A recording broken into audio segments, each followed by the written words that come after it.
ಕಾಂತಾರ ಸಿನಿಮಾದ ಕಲಾವಿದರು ಕಾಂತಾರ 1 ನೃತ್ಯ ಕಲಾವಿದರಿದ್ದಂತಹ ವಾಹನ ಪಲ್ಟಿ ಹೊಡೆದಿದೆ. ಉಡುಪಿಯ ಕೊಲ್ಲೂರು ಮಾರ್ಗದಲ್ಲಿ ಈ ಅಪಘಾತ ಸಂಭವಿಸಿದೆ.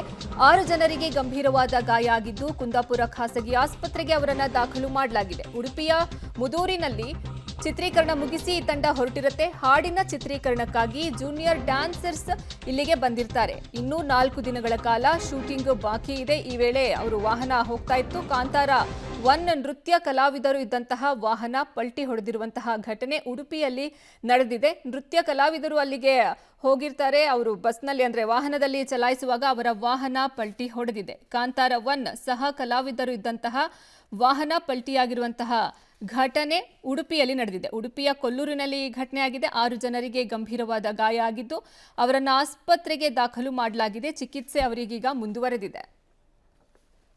ಈ ಬಗ್ಗೆ ಹೆಚ್ಚಿನ ಮಾಹಿತಿ ನೀಡ್ತಾರೆ ನಮ್ಮ ಪ್ರತಿನಿಧಿ ದೀಪಕ್ ಜೈನ್. ದೀಪಕ್ ಜೈನ್, ಈಗ ಅವರ ಸ್ಥಿತಿ ಹೇಗಿದೆ? 6 ಜನ ಈಗ ದಾಖಲಾಗಿದ್ದಾರೆ. ಅವರ ಸ್ಥಿತಿ ಹೇಗಿದೆ? ಉಳಿದವರು ಹೇಗಿದ್ದಾರೆ? ಎಷ್ಟು ಜನ ಪ್ರಯಾಣ ಮಾಡ್ತಾ ಇದ್ರು?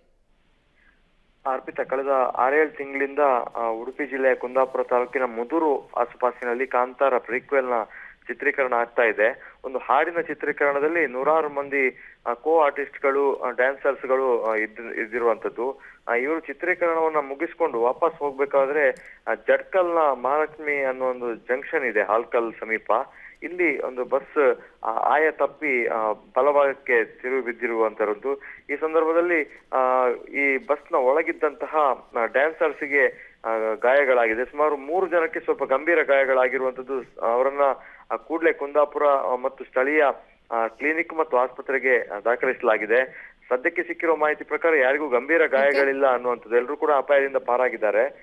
ಅಂದ್ರೆ ಇಲ್ಲಿ ಚಾಲಕನ ನಿಯಂತ್ರಣ ತಪ್ಪಿ ಬಿದ್ದಿರೋದ್ರಿಂದ ಆರ್ಟಿಸ್ಟ್ಗಳು ಕೂಡ ಆಕ್ರೋಶಿತರಾಗಿದ್ರು. ಚಾಲಕನ ಮೇಲೆ ಹಲ್ಲೆಗೆ ಕೂಡ ಮುಂದಾಗಿದ್ರು.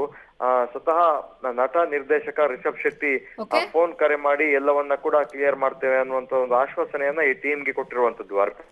ಧನ್ಯವಾದ ದೀಪಕ್ ಜೈನ್ ನಿಮ್ಮೆಲ್ಲ ಮಾಹಿತಿಗಾಗಿ.